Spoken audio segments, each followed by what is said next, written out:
Welcome to today's Activity Strong Executive Edition webinar. My name is Megan McMahon, and I am the Director of Strategic Development here at Link Senior. For today's webinar, we are providing one free NAV, NCAP, NCCDP, NCTRC, and NZSRDT CEU credit. To be eligible for the CEU credits, you do need to remain on this webinar for the full hour. At the end of the webinar, I will provide the required post-webinar CEU survey evaluation link right in the webinar room chat box. And I will also send you that CEU survey link by email this afternoon. So please be sure to check your spam folder in case it lands there. This CEU survey must be completed by midnight Eastern Time this Thursday. If you have any questions, please email us at webinars@linksenior.com. CEU certificates will be issued by email before the end of the day on Friday, February 4th. I will now hand it over to Charles de Villemorne, CEO and co-founder of Link Senior. Charles? Thank you so much, Megan. Welcome, everyone. Welcome to today's Activity Strong Executive Edition webinar. As always, I'm super excited to be here with you. I think there's two higher reasons today why I'm excited. One is the topic, and obviously this is a very, very important topic, is the staffing crisis. So today's webinar is about solving the labor crisis, creating a better culture to attract and keep frontline talent.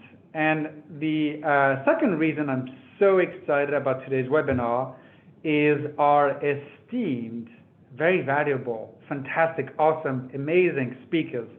So we have James Lee, co-founder and CEO of Better Groves, and Charles Turner, who's the CEO of KARE.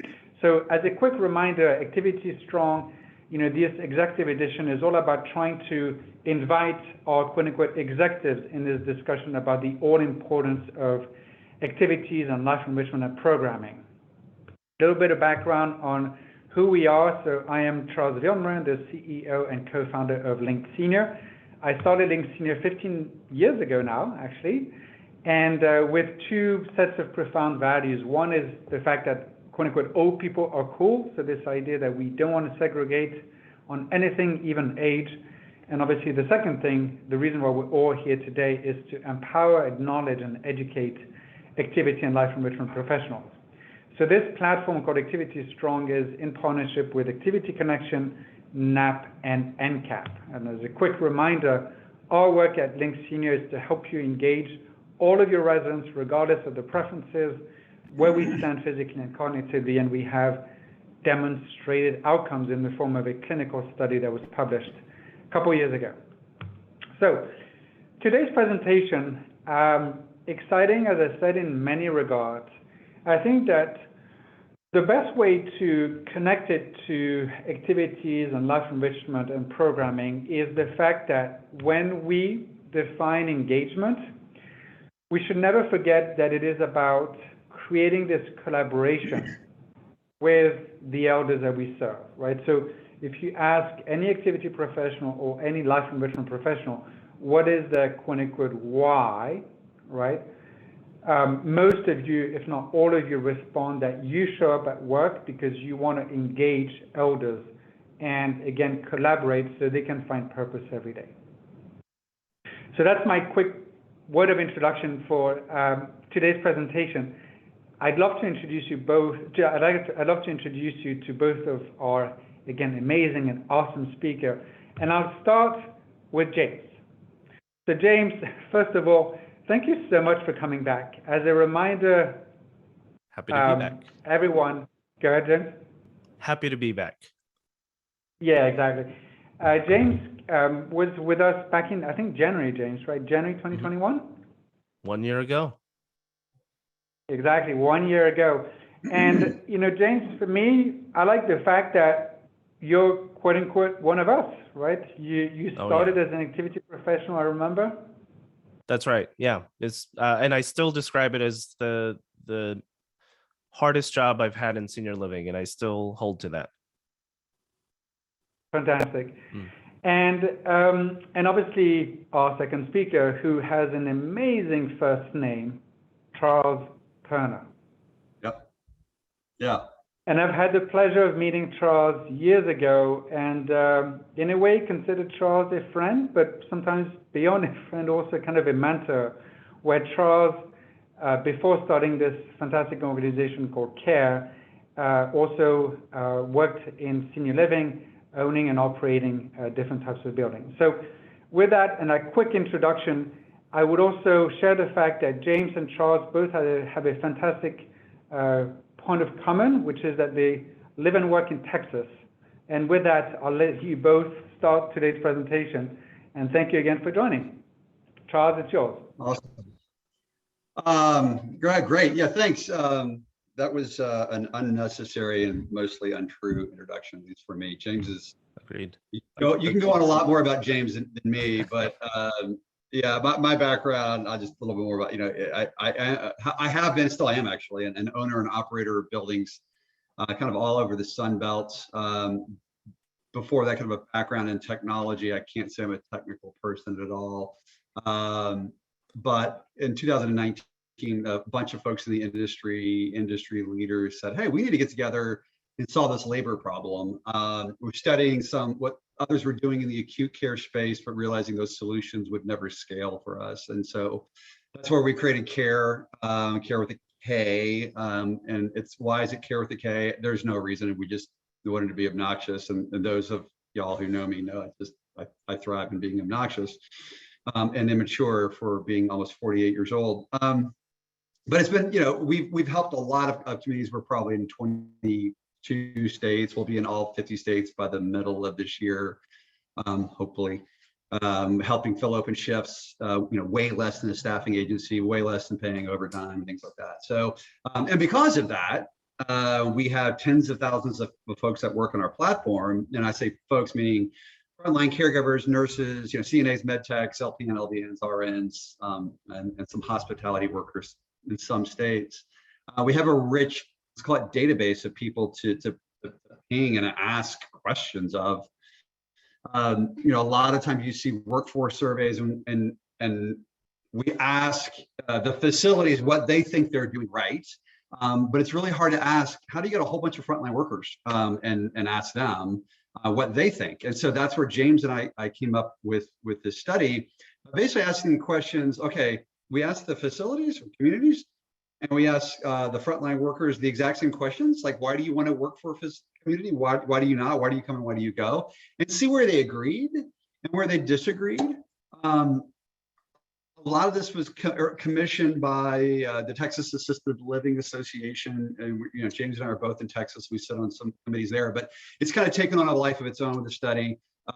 We've been working with Argentum, we've been working with ACA, we've been working with a lot of organizations, and we're actually in the process of adding more, like there's a lot of questions like we got a great responses, but sometimes James and I are like, well, why did they answer that way? And we kind of let double click down on some of these questions. So you're going to go, everybody loves it when we talk for an hour and we just present charts and graphs. Well, it's a good nap. So I hope we won't put everybody to sleep. But James, I don't know if you have any more color on the origin of this and more about Bearwise and Bella Groves. Yeah, no, the origin is good. I'll just repeat a little bit of what original Charles said. And I come from an activities background. So I was a caregiver first and then an activities director after that. So this study is very, very personal to me, the results that came through. And the main question we have today, and the reason all of you are on this today, is what does this have to do with activities? So we're going to try to answer that, not just from Charles Turner and I's perspective, but also inviting you. I do recall last time I was on this that it was the fastest, most active chat session I've ever seen. So expecting more of that out of this group. But that is the central question. We're going to present a lot of data, well, some data and some kind of commentary around what we think are some big takeaways from the study. But I challenge this group to make it relevant to your profession, activities, and let's kind of get there together.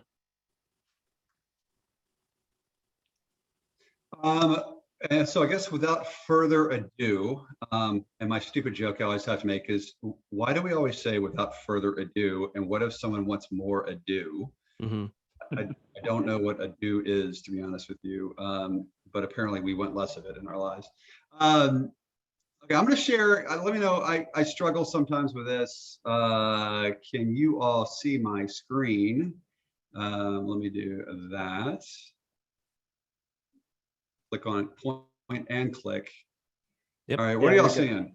There we go. All right, we're Yep. good. Yep. And I've tried to turn off my Slack notifications, but my company is relentless on Slack, and so they're still popping up. So hopefully nothing's embarrassing. But then you get to see how the sausage is made at KARE. So let's talk about. We talked a little bit about the nature of the study. And the why behind it, and we wanted to dispel.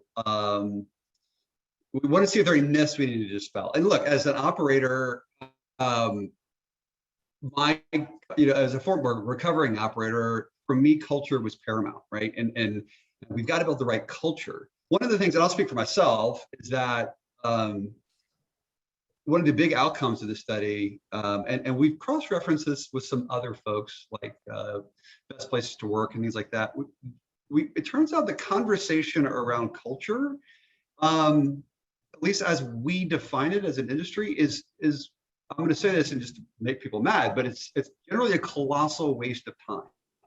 We're going to go through that in a little bit. Now, there's some caveats to that, but what I think I always conceived of as culture, and why we couldn't get what I wanted to do as a company down to that frontline workforce, this kind of unpacked some of that. We'll get to that at the end, but there are some preconceived notions. Now, the first thing we're going to do, we're going to actually talk about a little bit of the good news, right? A lot of the things that we've been assuming as an industry, gosh, we just can't pay the same as an Amazon or a Walmart or what have you. And so we asked these questions to our frontline workforce, and we asked, are you, if they were going to pay you 20% more, and Amazon or Walmart or something outside of our industry was going to pay 20% more, would you leave? And the interesting thing that this data shows is that by and large, no, they don't want to leave. James always makes a really good point when we go through this, is that he says, they don't want to leave. They want to stay where they are. They just want to be paid fairly to do that. Now, we can debate what fairly means, and we're not labor economists, but they want to be paid fair. So the reason is something that's not inherent in this, but we do a lot of research and studying sort of the psychological aspects of a frontline caregiver. One of the things that we had a PhD industrial psychologist several years ago said to me, he said, Charles, what you have to understand about a frontline, the general psychological makeup of a frontline worker in senior care is almost identical to the psychological makeup of a drug addict. And at first I got very violently reactive to that strongly, because I thought that was very insulting. He's like, no, I'm not saying they're drug addicts. But he says, if you look at what a drug addict does, a drug addict uses not to feel high, but really to feel normal, or to feel, reinforced.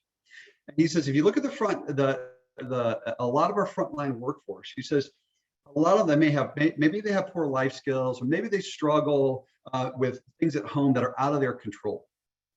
But he says, when they're in front of a senior and they're providing care, they get a dopamine hit. And that's very, very profound for them. So when they get that dopamine hit, they, again, call it not a high, because that's insulting, but they actually feel reinforced. For one time in their life, they feel reinforced, right? It's not how they react to each other, how they interact with their peers and their management, it's how they react to that senior. And so when you start to understand the psychological makeup of a frontline workforce, it starts to redefine culture. But that's why they want to stay in this industry. They can't get that same dopamine hit, quote unquote, by working in a Walmart. And we see this a lot. People, in KARE, we have people that work on our platform, maybe part-time, and they work at a retailer or whatever, but they always come back to senior care. Like their mind, this is how I identify. This is where I go to. So I thought this is interesting. It's a little more optimistic than we're probably seeing, that people actually, by and large, want to stay in this workforce. James, I don't know if you know any color on that. The big picture of our study was really to question, do we have different perceptions on the problem? And I think, well, all of us can just kind of intuitively say, yeah, we're owners and caregivers are looking at the problem differently. But what we wanted to do was put some data and substance behind that. So if in our study, in our actual paper that we wrote, we characterize this as if the results of the owners were a person, what would that person think or feel about caregivers? And so like this slide tells you 80% of the kind of leadership believe that, hey, yeah, if somebody else offered 20% more pay, we're going to lose all our caregivers. So if you have that mentality about your workforce, that while pay is certainly important, if owners believe there's nothing we can do, if others pay more, we just simply are going to lose the caregiver kind of workforce issue. But if you look at that compared to what caregivers actually told us, 50% of them agreed, but that's still a 30% discrepancy. And to me, the most telling part about what you see on the screen here is that big orange line on the right-hand side of your screen, that nearly 30% of people unequivocally said, even if they paid more, I strongly disagree that I'm going to leave senior living. So the upcoming slide is also going to question another assumption that I think owners and leaders have, which is, well, because of COVID, all the caregivers are rethinking being in our industry in the first place. So clearly you see a even more contrast than the first question.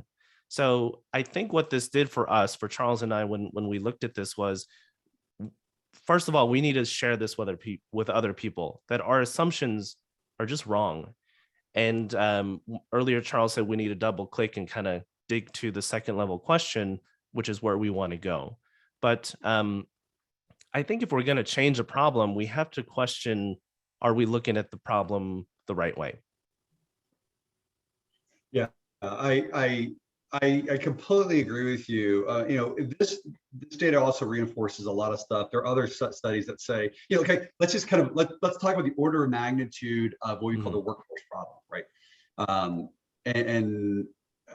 Pre-COVID, there was estimated, it was estimated like by 2030 there was going to be a shortage of like 150 some odd thousand, and then by 2040s maybe like twice 300,000 or something like that.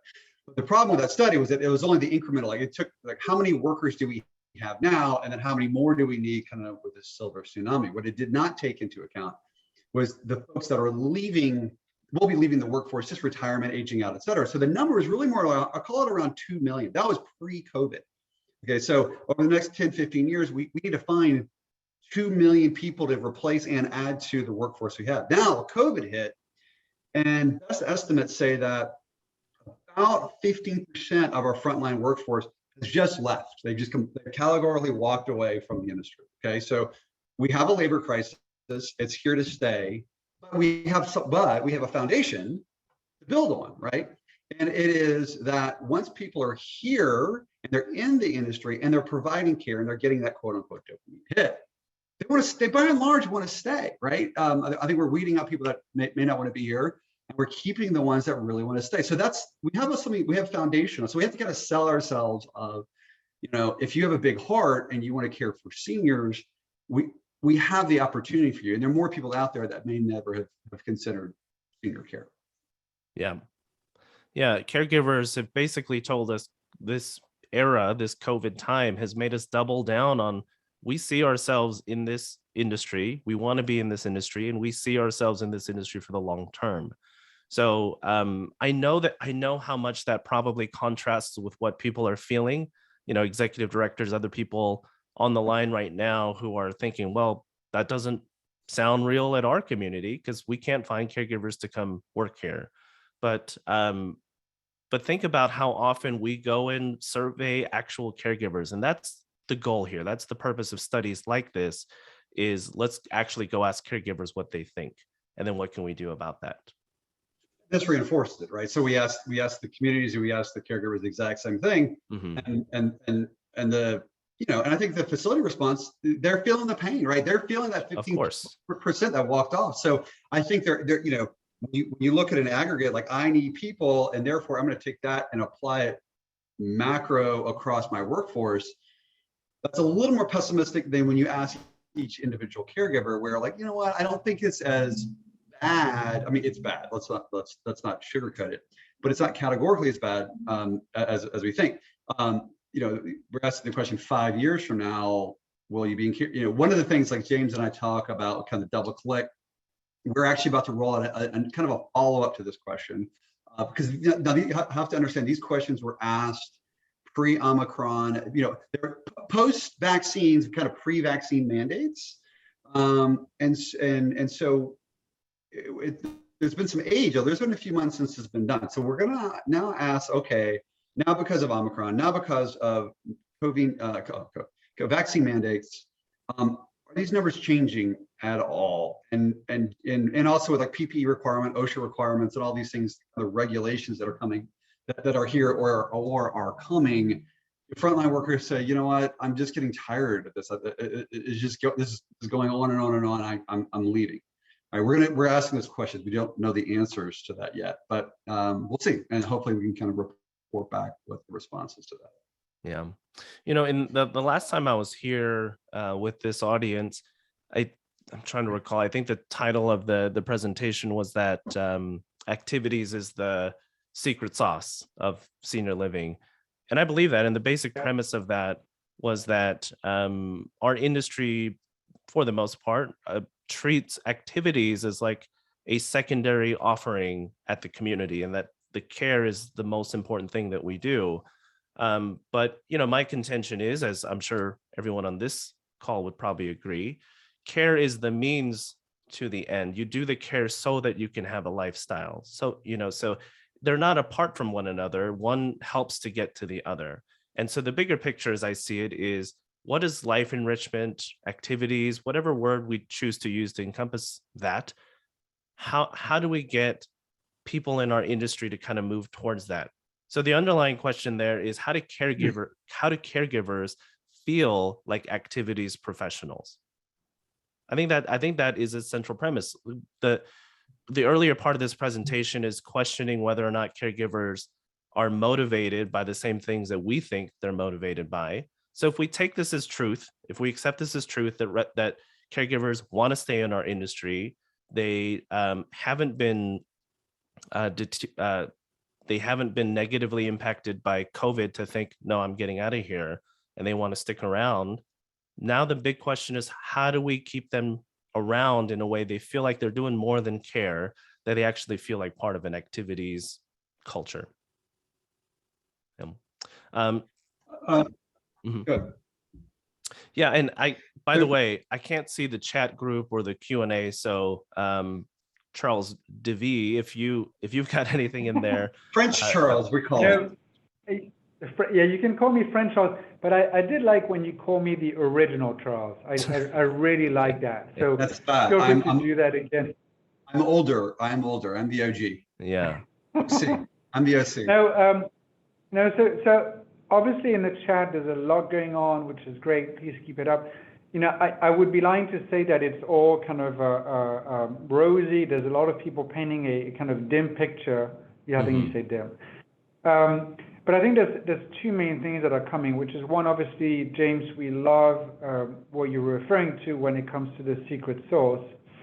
Some people were questioning, and maybe this is a question for both of you in terms of the data. You know, did you include people that had left the industry, right? Is this sample of data only for people that quote unquote stayed, and therefore is the data a little bit skewed there? Or can you respond to that piece? Because I think it's important for, So the answer to the question is a little bit, I mean, sort of.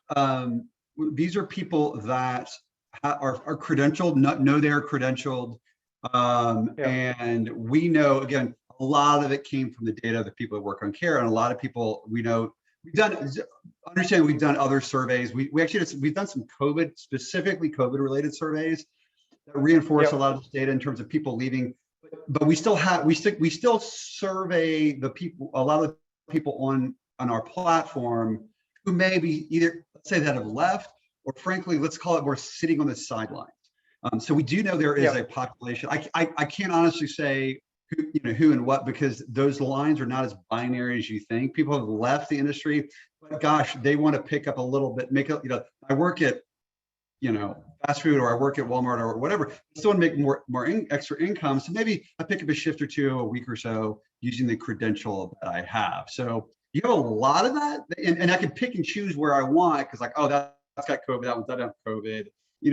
So it's an easy question with a kind of an opaque answer, and I apologize.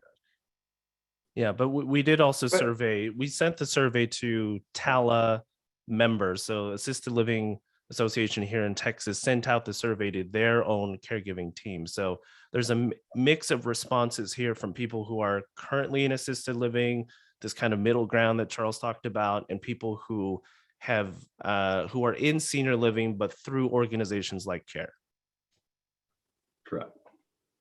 Okay, so thanks for sharing this. So just one thing, if you don't mind. So in the chat, there was a lot of people kind of asking these questions, but specifically Kayleen and Martina. So just to be clear, this study, I think what Charles is saying is that, yes, we're not grabbing everybody, but we are grabbing some of the people that have quote unquote left. So the data might be stronger than we were originally talking about in the chat. So thank you very much for validating that. Yes, that is correct. And again, we have this other COVID study. We're asking people that, have you left the industry? Yeah. Which is not reflected in this numbers, but you can go to our website, like doyoukare.com with the K, go to where, like, I don't know, like news or something like that, and you can download that one for free. You see a lot of those trends. And we're actually, long story with that study, we asked caregivers basically the exact same question starting in like April of 2020, and then 3 other times kind of throughout the pandemic to see how attitudes are changing, and then we're about to update it again. Okay. All right, yeah, because this is a good set of questions. We're hitting kind of a separate, we're shifting gears now to a different set of data. So if there are any other questions on that, please let us know, and the questions on this. So this, the way you read these next couple of slides, you almost like read them right to left, not left to right. And this is where we were trying to expose where there are disconnects between what the communities think workers want and what workers actually want. And remember, and just to clarify the nature of the questions, when we ask communities, we didn't say, hey, why do you think workers come or workers go? That wasn't the question. The question was, why does a worker come to work for you, or why have they left you? So it made it very personal, and we can get the questions become a lot less abstract and more about that, call it administrator, not just about the industry itself. So you can see these are where things we see points of disconnect. Pay rate, why do people come? Okay, number one is pay rate. That's not a big surprise at all. But then we start getting into things that are a lot, there's a lot of disconnect with things that do surprise us and some things that don't. So for instance, we know flexibility and workforce is a big deal. That's why it was like, how do you guys recruit on your platform? In a weird way, it's not as hard as you'd think, because what we do is we provide ultimate flexibility. The vast majority of our people have a full-time job in a community. They just use us to pick up extra income here and there. Like they pick up, I think our average active hero, everybody on our platform is a hero. They may pick up like a shift and a half a week, right? So it's not a full-time job for them. It's something they do on the side to make extra income with that credential. But they love it because we're ultimately flexible. This is some of the things. I go back to my operating days, and my vice president of clinical, who's wonderful, and she's still a dear friend. And I asked her, I said, okay, explain to me why all of our shifts are 6 to 2, 2 to 10, and 10 to 6. The response is like, well, that's when all the residents wake up. That's when 8 hours happens. I was like, well, okay, we look, just because that's what are the residents waking up because that's when they wake up, or are they waking up because that's when we wake them up? And that's when we do breakfast. And I said, well, let's look at the data. We actually took our nurse call data, that's sort of a surrogate for actual activity, and realized that it's not as clean as that. So, okay, what if you actually staggered your shifts and your onboarding so that maybe you actually have gaps where you're like, we only need someone for 4 hours, or maybe you need someone for 12 hours. So you provide a broader array of shift types where your workforce can pick up shifts that are a little more flexible to their work, and have the 6 to 2, 2 to 10, 10 to 6. Again, food for thought. But We never implemented anything. I kind of wish we did. It was too hard to move that battleship, but we did. But then there are other things like the one that always strikes me here as a big disconnect are the benefits, because every frontline workers like, hey, I come to a building because of benefits, and you'll see later, like they leave because of benefits. But then you ask them, and we don't show the slide on here. You ask them, okay, would you forego if we basically paid you a dollar or two more? Would you forego benefits? And like categorically the response was, yeah, absolutely yes. I'd rather have a little bit higher pay and then benefits. So I think we struggle a lot with articulating the value of the benefits they're getting. And also I'm looking at what we're paying in wages, like what if we just paid everybody's premium, like 100% premium, or like, okay, you can get higher wage and no and you have to cover your own benefits, or lower wage and 100% coverage benefits. Would we actually have a better retention? Again, that's food for thought.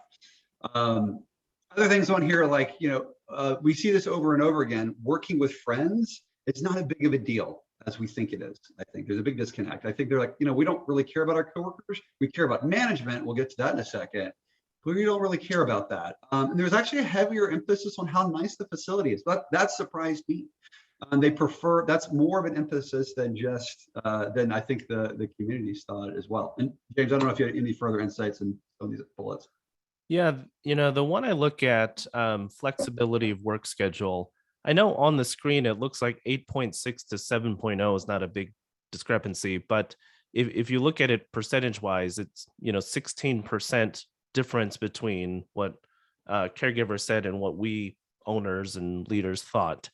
So I like to expand my thought on flexibility just from schedule to look at what caregivers value is flexibility. And so again, just my activities hat brings me back to this question of how is this relevant to activities professionals? I think about how do you infuse flexibility to caregivers in their role about how they want to serve residents. So one of the questions I've dealt with at every level of position in senior living is downtime for caregivers. And in a lot of activities, people will tell me, well, I would love caregivers to be involved in activities, but they never have time. They have to run to do this and do that.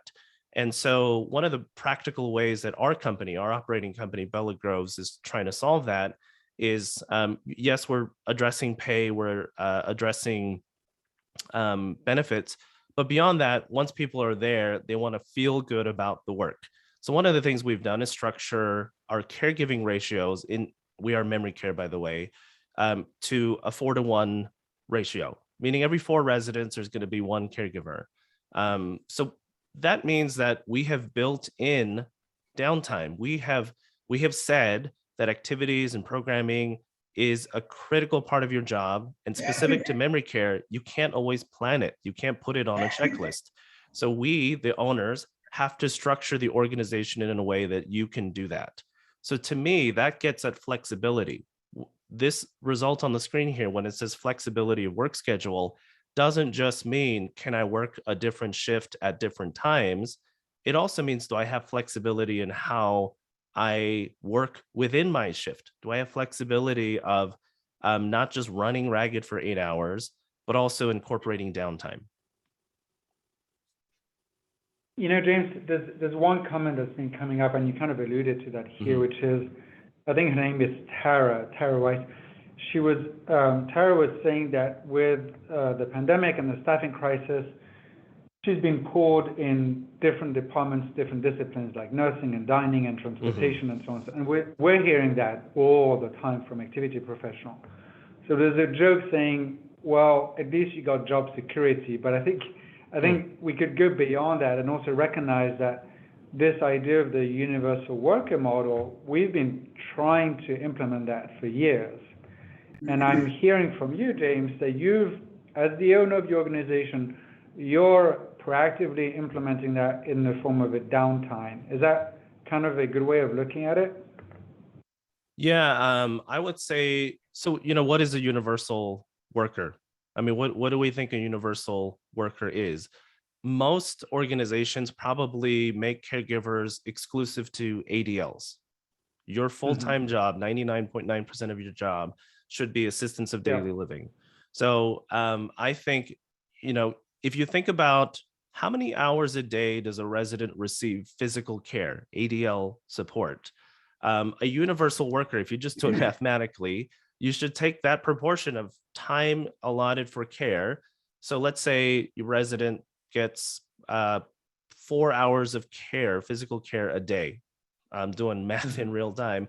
So one out of every 6 hours of their day is care related.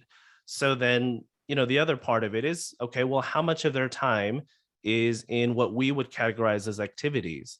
I know it sounds lofty, but in an ideal world, you've got the same mix. So caregivers in a universal role should be allotted that time. Portion of the time equal to resident needs is care.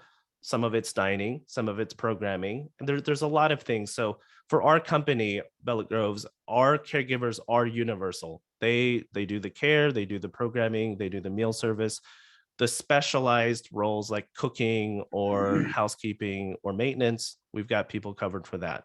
But if it has to do with the quality of that resident's day, that's a universal caregiver in my mind. Cool. As you were talking, a lot of people emphasized how much flexibility was important. Sorry, Charles. Okay. Yeah, I want to say one. There was a point I was going to get to before that question, and I just remembered it. Talking directly to the people who are on this webinar, more than me wanting you to take this particular study or this specific data back to your organization and doing something with it, I think an aha moment I'd love for people to have is go do your own research, do your own study. Charles and I, before this study, only had just other references to kind of point at and say, hey, look at that study. And now that we did this study, it's prompted more questions, and we're going to go to a second level study. So one of the points I made in the linked senior conversation a year ago, which I'll reiterate now, is take control of these problems, put them in your own hands, go get the data yourselves. So if you have questions and you're feeling frustrated about, I'm asked to go do stuff as a lifestyles director, I've got to go do meals and do stuff, but I rarely get it back the other way. Survey your own teams, right? I mean, obviously work with your executive director and kind of have a bigger picture in mind, but go get your own data. And I think if we do a better job of understanding our workforce, the teams that we report to every single day, that's the start of providing better solutions. And so Charles and I are trying to do that at a macro level here to help the industry, but you can do this exact thing for your 50 team members in your community, right? So that's one thing I really wanted to say during the course of this conversation is this is one survey, but the bigger thing is find your own information, collect your own data so that you can be part of recommending solutions and not being perceived as complaining about the problem, right? And we issued that challenge to ourselves too. Cool. So this next set is in a weird way, same set of questions asked negatively, right? Why have you left? Not why have you come, why have you left? Or specifically, remember, we ask communities this, not why do people leave, but why have they left you? Mm-hmm. And so, and that's a very important distinction. So again, we kind of read these things from right to left and start with the things that kind of everyone agrees with, low pay. Again, even the communities at this point are like, oh no, we don't provide low pay. They're relative to the frontline workers. Oh, we don't provide low pay. Yeah, they leave the low pay, or we can't do it, or we don't, they just think it's a little de-emphasized for the communities. The next two, disrespect for management and poor company facility culture. I want to pause on this because I think those two questions need to be taken sort of in aggregate, because in my mind, they're the same question. The disrespect for management, again, just to be clear, we didn't ask why do people leave facilities or communities, why do they have left you? And basically in this one, the community said, well, we don't have a poor culture, or I'm not disrespectful. And the frontline workers are going, oh no, you really, really are. And the reason I say it needs to be, I think, taking an aggregate with the next one of poor company and facility culture is because, other research that we look at is how, we'll talk about this in a second, how we define culture, it may be a little different. And so if there's one thing to drill in on, if as a creating a culture, let's not talk so much about how we do fun things. Let's not confuse morale with culture. And culture for the frontline worker is, do you respect me? Do you respect what I do? And so that that I can do my job and get my, again, kind of crude, but get my dopamine hit. Like, don't get in the way of doing my dopamine hit. Honor me for what I do. Okay. So this is one where if I'm the head of HR, one of the first things I'm doing is I'm double clicking into this question. By the way, we actually are. We literally yesterday started formulating the kind of the second level of that one question. Because this is the one that has probably one of the biggest disconnects between the community and our frontline heroes. What does that mean what does it mean when you say disrespect, and which role in the community tends to be the most disrespectful? We have theories, but we don't want to talk about theory at this point. But that's where I said, okay, let's work on that interpersonal relationship. As soon as someone becomes if it's a supervisory problem, let's work on the supervisor. Let's figure out how that supervisor, what are the dynamics that are created because of that. The other thing is, you may think you have a good culture. Again, using our data at KARE, our communities rate our heroes, but our heroes also rate our communities. If you ever want to see what your culture is like on your knock shift, we've got the data. It can be pretty interesting sometimes as a sidebar. The lack of teamwork from coworkers. I'm going to drill into this one. Even though everyone's kind of in agreement, people will leave because of lack of teamwork from coworkers. Let me tell you, from a management standpoint, again, I put my operator hat on.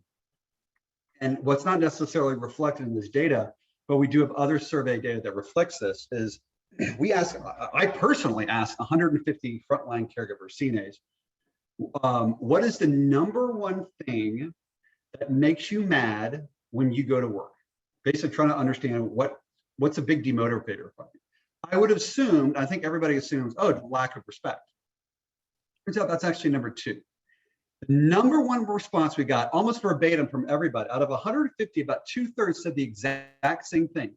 The number one thing that pisses me off when I go to work is when I, excuse my language, literally have to pick up the shit that the previous shift did not do. And so you think about that, like, how would you like to come to work and realize, okay, I got my day plan done, my ADLs I got to manage, and the activities I got to do. Oh wait, stop. The previous shift didn't do their stuff. Whether they did or didn't, it's up for debate. Well, here's one of the things that I go back to my operating days, and we have an electronic health record system, just like everybody else does, right? I would challenge. I looked at my data, my communities, that our best nurses and our lowest turnover were the ones where at the end of every shift, those ADLs were checked off in the system before the next shift started. This is a management problem. This is not a worker problem. It's a management problem. Whoever's overseeing ADL management needs to say, no, we're going to build a culture that we close these things out after every shift. So the next shift can start fresh. And I noticed our best nurses, the ones that had the best, the best reviews and had the lowest staff turnover, were the ones that did that, and the ones that had the highest staff turnover. And it was reflected in the data. So I always say, if you're an HR professional, the first thing you need to do, go to your head of clinical and say, let me see your nurse call data and see if there's a correlation, because I bet you there is. Going through real fast, poor health. This is one that kind of shocks me. Again, everybody wants more benefits. I just don't think they want to pay for them, because when you offer a higher wage in lieu of benefits, they're going to take that higher wage every single time. Well, not every single time, but a lot. And then you can kind of see the rest. The other one I thought was interesting. I think there's probably some inherent data skewing, and this was the very first one, is communities saying, yeah, people leave because they didn't like their responsibilities. That's probably true for some people, but I think by and large, I don't think frontline workers don't like their job. So there's a big disconnect there. James, I don't know if you have any other color input on these. Yeah, I think this is just kind of good compare and contrast to the first slide. But the overall points here are the same as before. And the thing I'll reiterate is, go find the data of your team at your community. And the thing I like about research and finding that data is that it's the most objective place you can start from. Emotions are high right now. People are fatigued. People are angry. People are frustrated.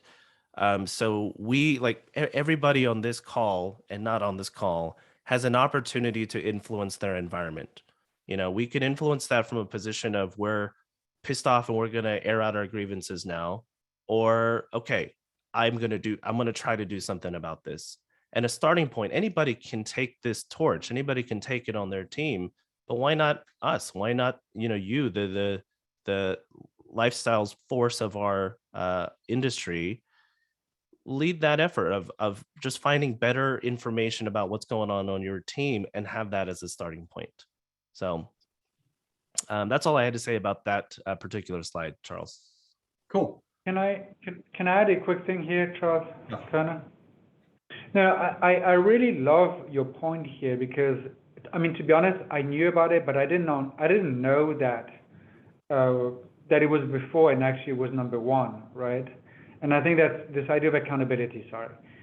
And I mean, James, like you said, for me and a lot of people I know, it feels like January was a whole year by itself in terms of like, you know, pardon my English, but crap. It was a very tough month considering the 18 last month we've had before. And there's a number of people, like Renee at one point also talked about the fact that it was management's job to instill accountability. But what you, James, are saying is that we also, as activity professionals, can take the first step, right? That's your message here, correct? It is, and I think, you know, one of the points we made in our earlier webinar was that, like, for me, I still consider myself an activities professional. I've had a lot of roles since the technical role of life sales director, but I think the way I characterized it before is that you just take on the clothing of the operator or the salesperson or whatever role you kind of grow into in senior living. But that was my mentality. I got into the role of activities and I realized this is the most important thing we do. And because there wasn't upward mobility within my organization from that department, the only other way to get there was I need to keep growing in, you know, positions of influence. But at heart, I'm an activities director, and I truly believe that. And that was the advice I gave in the previous conversation, and it's the same one here.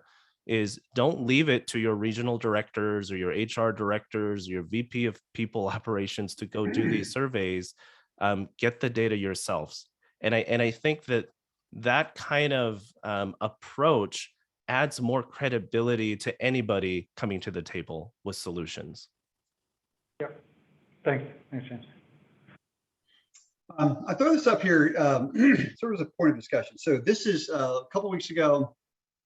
We took almost about half our company to Cabo. As like our team hit a big goal, like they thought I was joking, and I wasn't. And we ended up taking to Cabo. We had an absolute blast.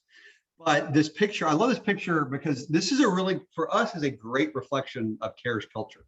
I mean, it's kind of, we instill this sort of like rock and roll, like us against the world, you know, kind of in your face, bold, orange, obnoxious culture. And this is what we want. And we set goals based on that. And you kind of work hard, play hard, live or die, whatever kind of you want to call it. You start going to the research. You know, I think there are other cultures. Like, let's take this and put it on a C-level community. You can build something very similar to this. You can one that say, hey, we're going to be very technology forward. We can one that's we're going to be very professional and very hospitality driven. These are all fine. But when we start talking about frontline workers, understand, the research that we have, this is not what they aspire to when they think of culture. First and foremost, what they think of culture is a culture of respect. They see themselves, especially as we're going through COVID, where we have a workforce shortage. They know they can work anywhere. They want to go not where they have the best culture, i.e., like something like this, but where they feel the most respected and honored for doing what they do, and at the same time being compensated for it. And so again, they know that they can go work. They know they can go work down the street for $1 more an hour. Unfortunately, we're gonna have to keep up with that. There's not a lot of ways around it.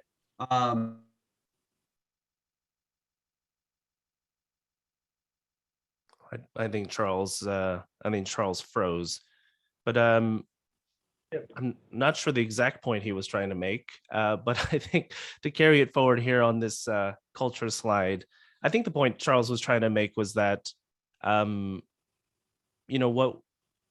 back to the larger study, our study was challenging perception, and it was challenging what do one group of people in our organizations think, that's the upper management, and what do people at the ground level feel.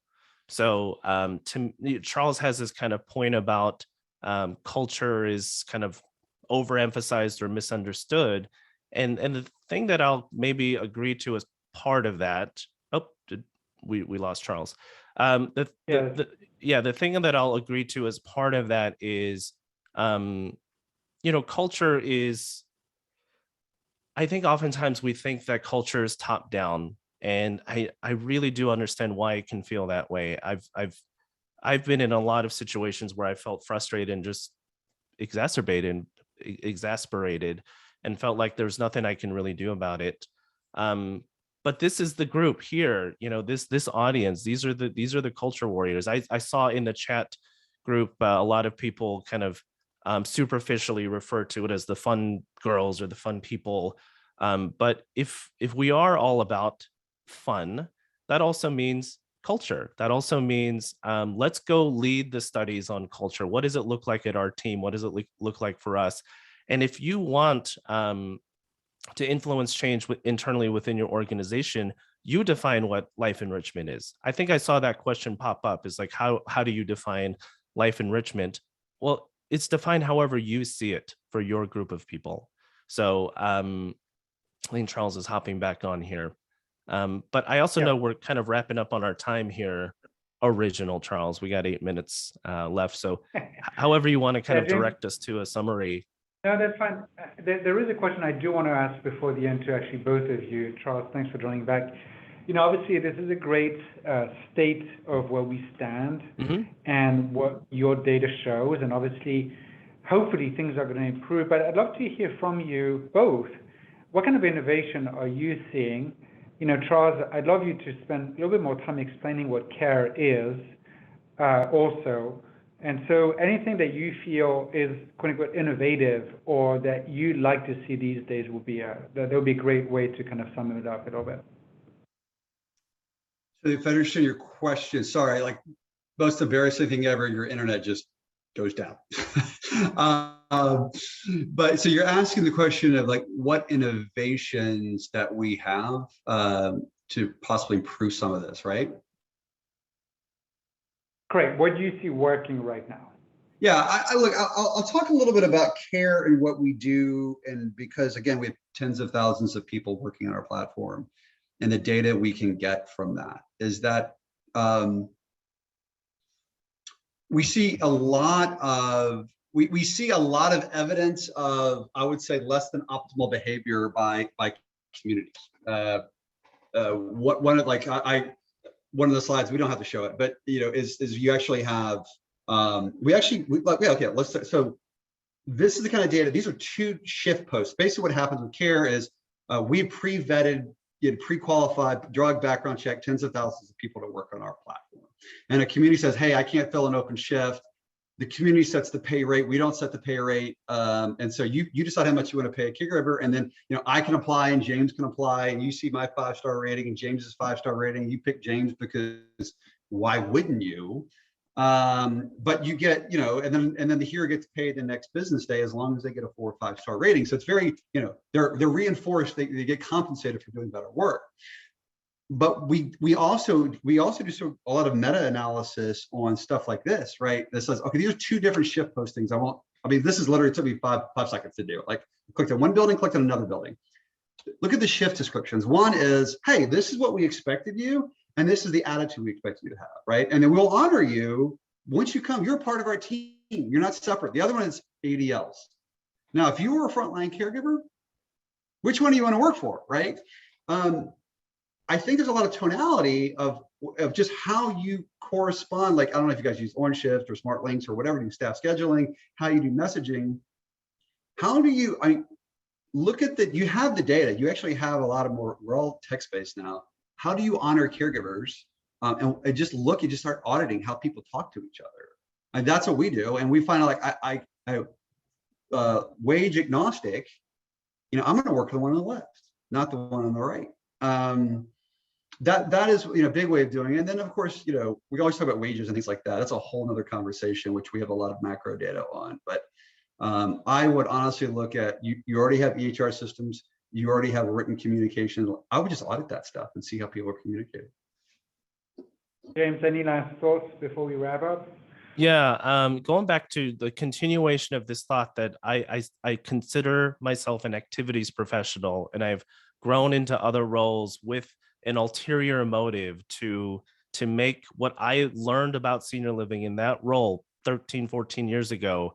I've taken that with me to every role. I hope others would believe this, that have worked with me. I've taken that spirit and just added it to whatever role I've been in. And so today I'm able to be the head of an organization we just started, and now we get to test all of that. And so you asked about innovation, and here's my answer to that. Data.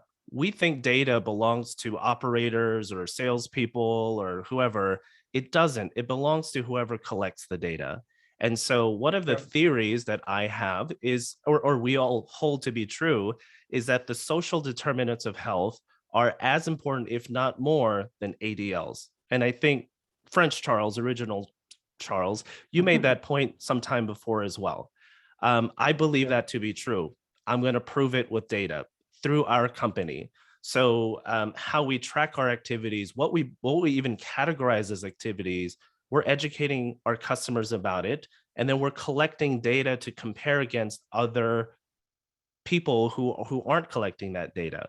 So I could really chase that into a rabbit hole, but the succinct way to say this is, data is not for the business owners in the suits. The data is for whoever needs it to get their mission accomplished. So if your mission in your heart is that activities is the heartbeat of any senior living community, get the weapons to get your job done.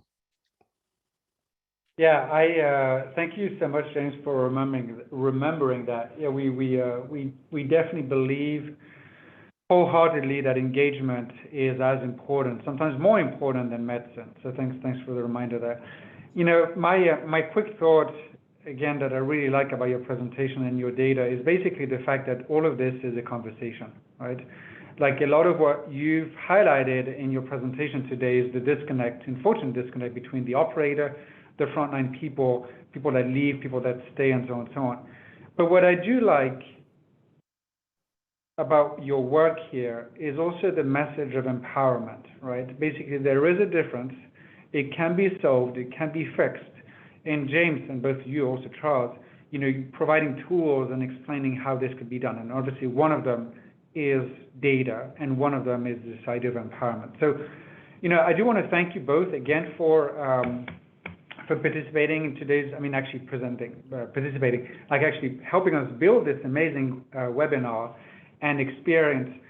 All of you on the audience, thank you so much for joining again. These are the contacts of Charles and James. Please feel free to ask them more details about their study and their work, with the idea that both of them have very tangible tools that can help us go further. And one of them is this tip sheet that they help us put together. So James, Charles, thank you so much again for joining. Awesome presentation, very valuable, very timely. And yeah, so just as a quick announcement, I said that cool and exciting things were happening in Texas. I actually have one of them, one here, which is that there is a frontier management community that has an amazing activity director who goes by the name of Edward. And Edward, on March 9th, has decided with a former NFL player and their residents to put up a fashion show on the idea that beauty does not go away with age, and sometimes quite the opposite.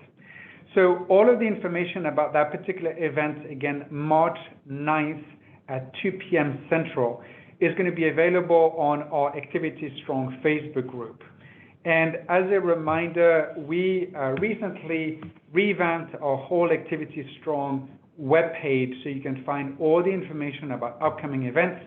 And I do want to highlight this big half-day event we have coming up in 2 weeks, all about validation, all about dementia and memory care, and excited to partner with an organization called the Validation Training Institute. With that, James, Charles, thanks again. Feel free to always be welcome on these webinars. And in the meantime, be well, and wishing you an amazing day. Thanks, guys. Charles. Appreciate it. Megan, bye. Thanks, James. Bye.